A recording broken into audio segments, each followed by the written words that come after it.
Hi viewers, আসসালামু আলাইকুম। প্রথমে আমি একটা সাদা পেপার নিয়েছি, তারপর আমি একটা ইট কাট তৈরি করব। দেখেন আমি এখন স্কেল দিয়ে দাগ টেনে নিচ্ছি হোয়াইট পেপারটার মধ্যে।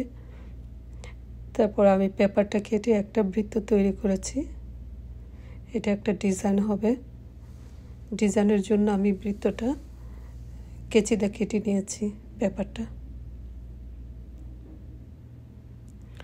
এখন আমি চারিদিক দিয়ে স্কেল দিয়ে দাগ দিচ্ছি,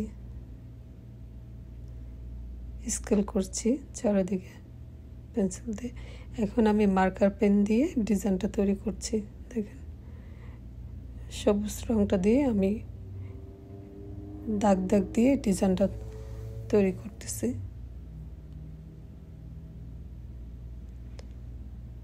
স্কেল করতেছি সবুজ রংটা দিয়ে। এটা একটা ডিজাইন হবে। ডিজাইনের জন্য আমি এরকম করে টেনে নিচ্ছি।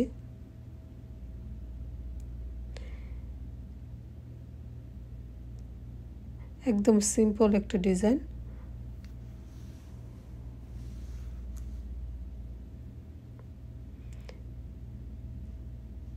এখানে আমি সবুজ রংটা দিয়ে এরকম করে দাগ দিয়ে দেব।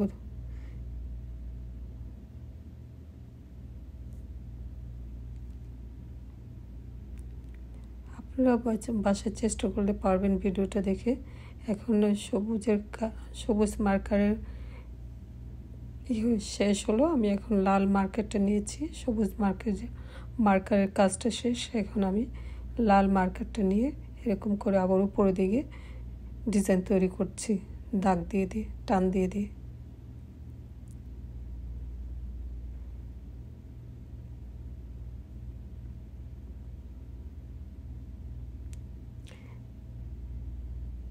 একদম সিম্পল ডিজাইন।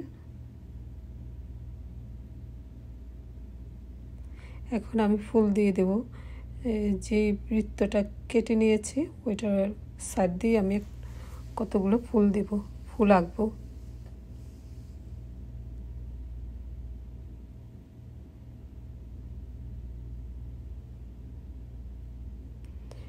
ফুলগুলো আঁকা শেষ। এখন আমি কালার করব।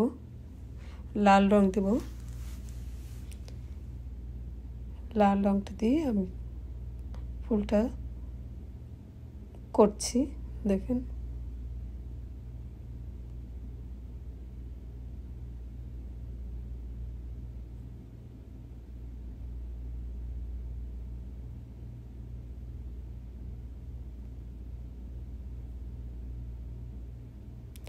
এভাবে সবগুলো ফুল আমি করব। লাল রংটা দিয়ে আমি সবগুলো ফুল তৈরি করব, কালার করব। দেখেন কালার শেষ হয়ে লাল রঙের কালারটা শেষ। এখন আমি মাঝখানে একটু ইয়েলো দেব, ফুলের মাঝখানে হয়ে গেল। এখন আমি ফুলের পাতা দেব সাইড দিয়ে, ফুলের সাইড দিয়ে আমি পাতাগুলো দেব।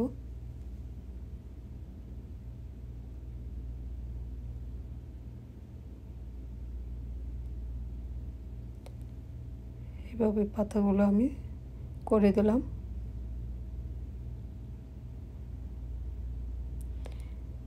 এখন ফুলের ডিজাইনটা করা শেষ। এখন কাঠের ডিজাইনটা দেখেন আমি এটা অরেঞ্জ কালার একটা নিয়েছি, কাগজ নিয়েছি, পেপার নিয়েছি, ওটার মধ্যে ঈদ মোবারক লিখেছি। এভাবে ডিজাইনটা করা শেষ হলো। সবাইকে খোদা হাফেজ।